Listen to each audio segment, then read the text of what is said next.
ಶ್ರೀ ಗುರುಭ್ಯೋ ನಮಃ. ಓಂ ಅಗಸ್ತ್ಯರಾಯ ನಮಃ. ಎಲ್ಲರಿಗೂ ನಮಸ್ಕಾರ. ನನ್ನ ಹೆಸರು ಸಾಯಿ ಅಶ್ವಿನ್.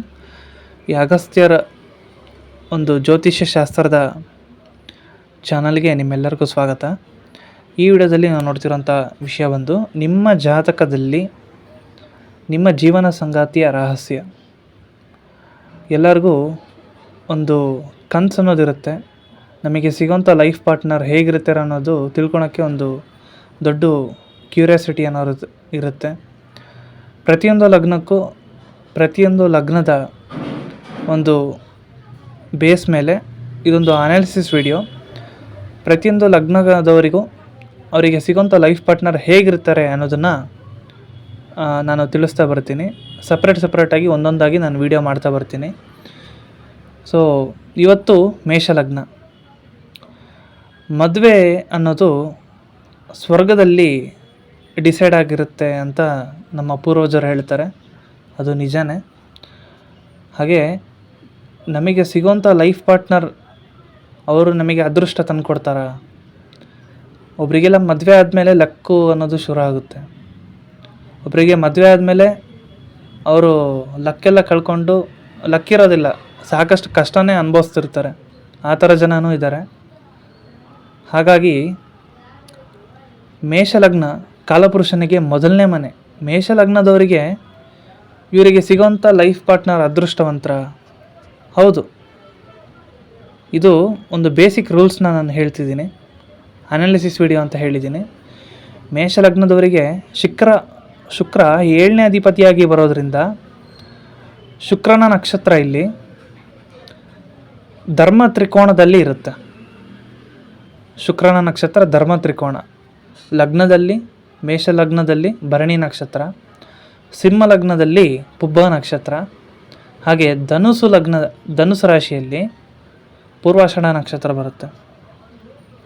ಮೇಷಲಗ್ನದವರಿಗೆ ಸಿಗೋಂಥ ಲೈಫ್ ಪಾರ್ಟ್ನರಿಂದ ಅದೃಷ್ಟ ಖಂಡಿತ ಬಂದೇ ಬರುತ್ತೆ. ಏನಕ್ಕೆ ಅಂದರೆ ಶುಕ್ರ ಇವರಿಗೆ 12ನೇ ಮನೆಯಲ್ಲಿ ಉಚ್ಚವಾಗ್ತಾರೆ, 4ನೇ ಮನೆಯಲ್ಲಿ ದಿಗ್ಬಲವಾಗ್ತಾರೆ, 9ನೇ ಮನೆಯಲ್ಲಿ ಶುಕ್ರನ ನಕ್ಷತ್ರದಲ್ಲಿದ್ದಾಗ ಅದು ಕೂಡ ಭಾಗ್ಯಸ್ಥಾನ, ಅದು ಕೂಡ ಒಳ್ಳೆಯದೇ. 5ನೇ ಸ್ಥಾನದಲ್ಲಿದ್ದಾಗ ಲವ್ ಮ್ಯಾರೇಜ್ ಆಗುತ್ತೆ. ಸೊ ಇದೆಲ್ಲ ಒಂದು ಗುಡ್ ಸೈನ್ ಅಂತ ಹೇಳ್ಬೋದು. ಸಾಕಷ್ಟು ಮೇಷಲಗ್ನದವರು ಮ್ಯಾರೇಜ್ ಆದಮೇಲೆ ಇಂಪ್ರೂವ್ ಆಗಿರೋದು. ಮ್ಯಾರೇಜ್ ಆದಮೇಲೆ ಇವರಿಗೆ 5ನೇ ಸ್ಥಾನದಲ್ಲಿ ಶುಕ್ರ ಇದ್ದಾಗ ಮ್ಯಾರೇಜ್ ಆಗುತ್ತೆ, ಮಕ್ಕಳು ಕೂಡ ಆಗುತ್ತೆ. ಇವರು ಇಂಪ್ರೂವ್ ಆಗ್ತಾನೆ ಇರ್ತಾರೆ, ಸೈಟ್ ತೊಗೊತಾರೆ, ಆಮೇಲೆ ಹೊಸ ಬಿಸ್ನೆಸ್ ಶುರು ಮಾಡ್ತಾರೆ, ಸಾಕಷ್ಟು ಆಸ್ತಿಗಳನ್ನು ಮಾಡೋದು, ಸಂಪತ್ಭರಿತ ಒಂದು ಜೀವನನ ಇವರು ನಡೆಸ್ತಾರೆ. ಆಡಂಬರದ ಜೀವನ ಇರುತ್ತೆ, ಲಕ್ಸುರಿಯಸ್ ಆಗಿ ಲೈಫ್ನ ಲೀಡ್ ಮಾಡ್ತಾರೆ. ಮಕ್ಕಳಿಂದ ಒಳ್ಳೆಯ ಹೆಸರು ಬರುತ್ತೆ, ಯಾಕಂದರೆ ಶುಕ್ರ 5ನೇ ಮನೇಲಿ ಇದ್ದಾಗಲೂ ಒಳ್ಳೆಯದೇ. ಶುಕ್ರ 4ನೇ ಸ್ಥಾನದಲ್ಲಿದ್ದಾಗ ದಿಗ್ಬಲ ಅಂತ ಹೇಳ್ತೀವಿ ಜ್ಯೋತಿಷ್ಯ ಶಾಸ್ತ್ರದಲ್ಲಿ. 4ನೇ ಸ್ಥಾನದಲ್ಲಿದ್ದಾಗ ದಿಗ್ಬಲ. ಈ ಥರ 4ನೇ ಸ್ಥಾನದಲ್ಲಿ ಮೇಷಲಗ್ನದವರಿಗೆ ಶುಕ್ರ ಇದ್ದಾಗ ತಾಯಿ ಹೇಗೆ ಪ್ರೀತಿ ತೋರಿಸ್ತಾರೋ ಅದೇ ರೀತಿ ವೈಫು ಕೂಡ ಇವ್ರಿಗೆ ಸಿಗೋಂಥ ಗಂಡಾದರೆ ಇವ್ರಿಗೆ ಸಿಗೋಂಥ ವೈಫು ಇವ್ರನ್ನ ಕಾಳಜಿಯಿಂದ ನೋಡ್ಕೊತಾರೆ. ಹೆಣ್ಣಾಗಿದ್ದರೆ ಇವರಿಗೆ ಸಿಗೋಂಥ ಹಸ್ಬೆಂಡ್ ಬಂದು ಚೆನ್ನಾಗಿ ಇವ್ರನ್ನ ಕೇರಿಂಗ್ ಆಗಿ ನೋಡ್ಕೊತಾರೆ. ಸಾಕಷ್ಟು ಲವ್, ಕೇರಿಂಗ್, ಹಾಗೆ ಪ್ರೀತಿಯಿಂದ. ಅದೇ ರೀತಿ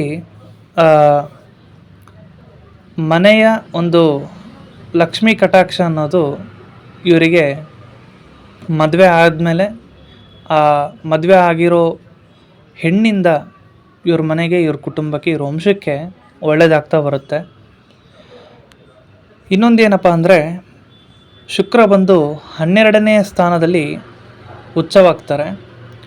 ದಾಂಪತ್ಯ ಜೀವನವೂ ಚೆನ್ನಾಗಿರುತ್ತೆ. ಅದೇ ರೀತಿ ಖರ್ಚುಗಳು ಜಾಸ್ತಿ ಆಗ್ತಾ ಇರುತ್ತೆ. ಸಾಕಷ್ಟು ಹೊರದೇಶದಲ್ಲಿ ಇವರು ಇರೋ ಥರ ಬರುತ್ತೆ. ಹೆಚ್ಚು ಪ್ರವಾಸಕ್ಕೆ ಹೋಗ್ತಾ ಇರ್ತಾರೆ, ಟೂರಿಗೆಲ್ಲ ಹೋಗ್ತಾ ಇರ್ತಾರೆ. ಅದೇ ರೀತಿ ಖರ್ಚುಗಳು ಆಗ್ತಾ ಇರುತ್ತೆ. ಅದು ಶುಭ ಖರ್ಚುಗಳಾಗಿರುತ್ತೆ, ಒಳ್ಳೆಯ ವಿಚಾರಕ್ಕೆ ಖರ್ಚಾಗಿರುತ್ತೆ, ಶುಭ ಖರ್ಚುಗಳಾಗಿರುತ್ತೆ.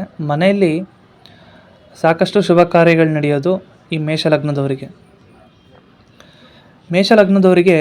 ಮೇಷಲಗ್ನದವ್ರನ್ನ ಮದುವೆ ಆಗ್ತಾರೋ ಅವರಿಗೆ ದೀರ್ಘ ಸುಮಂಗಲಿ ಯೋಗ ಅಂತ ಹೇಳಿದೆ. ಅದೇ ರೀತಿ ಮೇಷಲಗ್ನದವರಿಗೆ ಅವರ ವೈಫಿಂದ ಕೂಡ ಇನ್ಕಮ್ ಇರುತ್ತೆ. ವೈಫ್ ಗೌರ್ಮೆಂಟ್ ಜಾಬಲ್ಲೂ ಇರ್ತಾರೆ. ಯಾಕಂದರೆ ಶುಕ್ರನೇ 2ನೇ ಅಧಿಪತಿಯಾಗಿ ಬರೋದ್ರಿಂದ ಇವರಿಗೆ ವೈಫಿಂದ ಕೂಡ ಇನ್ಕಮ್ ಇರುತ್ತೆ. ವೈಫ್ ಜೊತೆಯಲ್ಲಿ ಬಿಸ್ನೆಸ್ ಮಾಡ್ಬೋದು, ಪಾರ್ಟ್ನರ್ಶಿಪ್ ಬಿಸ್ನೆಸ್ಸು. ವೈಫನ್ನು ನೀವು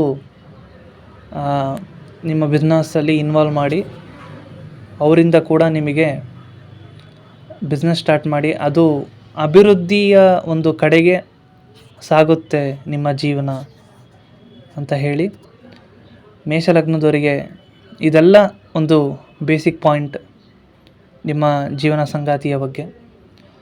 ನಾನು ನೆಕ್ಸ್ಟು ರಿಷಭ ಲಗ್ನದವರಿಗೆ ಅವರಿಗೆ ಸಿಗೋವಂಥ ಲೈಫ್ ಪಾರ್ಟ್ನರ್ ಹೇಗಿರ್ತಾರೆ ಅನ್ನೋದನ್ನು ನಾನು ನಿಮಗೆ ಪಿನ್ ಟು ಪಾಯಿಂಟ್ ತಿಳಿಸ್ತೀನಿ ಡೀಟೇಲಾಗಿ. ಈ ಚಾನಲ್ನ ಸಬ್ಸ್ಕ್ರೈಬ್ ಮಾಡ್ಕೊಳ್ಳಿ, ಹೆಚ್ಚು ಜನಕ್ಕೆ ಈ ವಿಡಿಯೋನ ಶೇರ್ ಮಾಡಿ. ಧನ್ಯವಾದಗಳು.